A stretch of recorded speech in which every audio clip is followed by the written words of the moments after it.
Hey guys, Pejman Gadimi here, back with Exotic Car Hacks, and today we get to talk a little bit about 3 things you could be doing right now to prepare yourself for owning an exotic. I know that a lot of you guys watching these videos are usually on the younger demographic side, typically at home and wondering, well, maybe I'm not ready to own an exotic yet. Maybe in a couple of years I will be.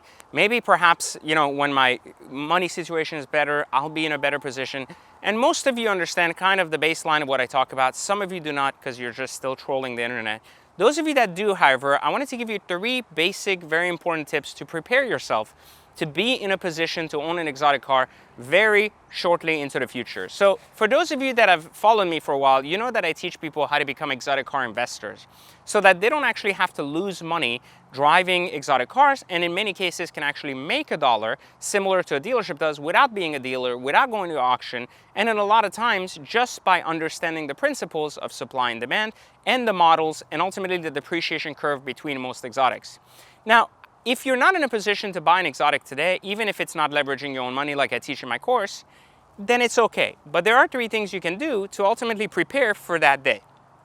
First off, understand that banks are always lending to investors who want to buy exotic cars. They're directly lending to you, unlike a mortgage broker that won't lend for investments. An actual bank loves exotic car investors because the assets in which they're investing in actually hold their weight. The banks know that, even if a lot of people don't actually believe in what I teach.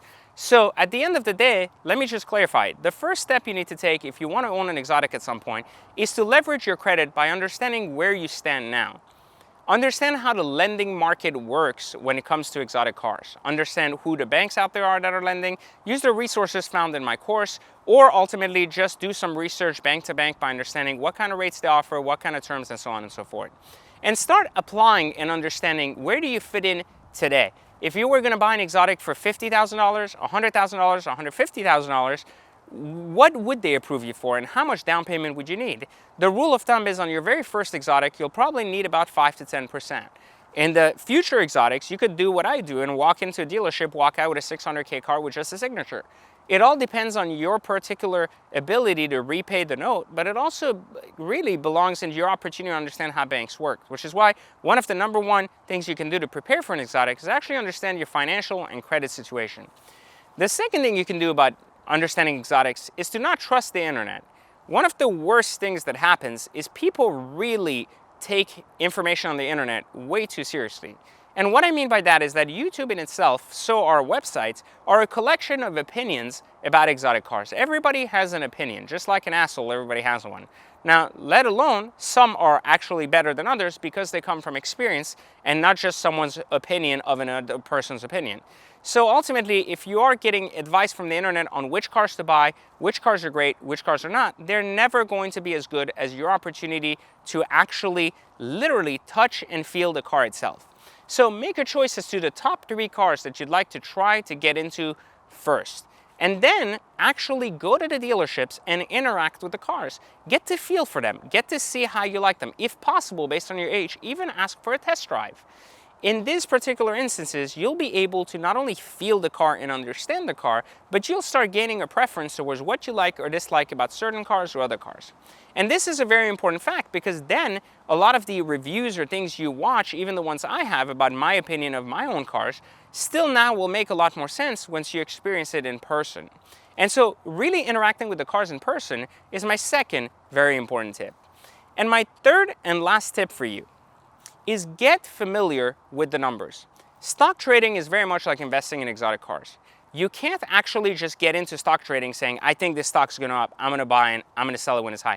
Obviously, in the normal sphere of perfect days, everything that's low goes high, you sell.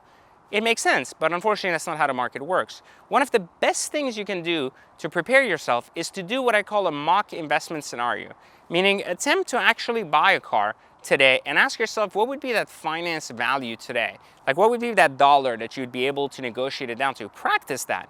And then don't buy the car. Actually put the negotiation on the table and ask yourself, well, should I have bought this car at X, Y, and Z dollar?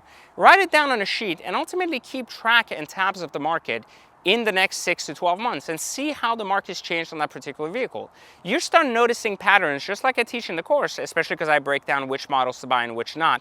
If you don't have the course, just click the link in the bio of this video and you'll find it. But for those of you that do, you already know what I'm talking about. For those of you that don't, you can literally pick this car, follow its growth or its loss on the market, and ultimately determine for yourself if it makes sense or not, or did you do a good job or not picking the car.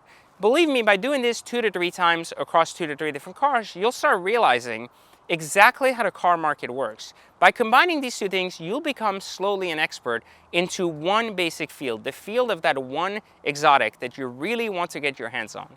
And when the stars align, you're ready, you have the financing in order, you've experienced the car, and you understand the market, you'll be ready to pull the trigger with all the confidence you have. For more tips on how to buy exotic cars or becoming an exotic car investor, make sure you subscribe to this channel. Hope you've liked this little presentation I brought to you. For those of you that want to become exotic car investors and really just don't know where to start, take the free training in the bio link as well. Otherwise, guys, I will see you inside my community where we talk about exotic cars, and I'll catch you on the next Exotic Car Hacks video.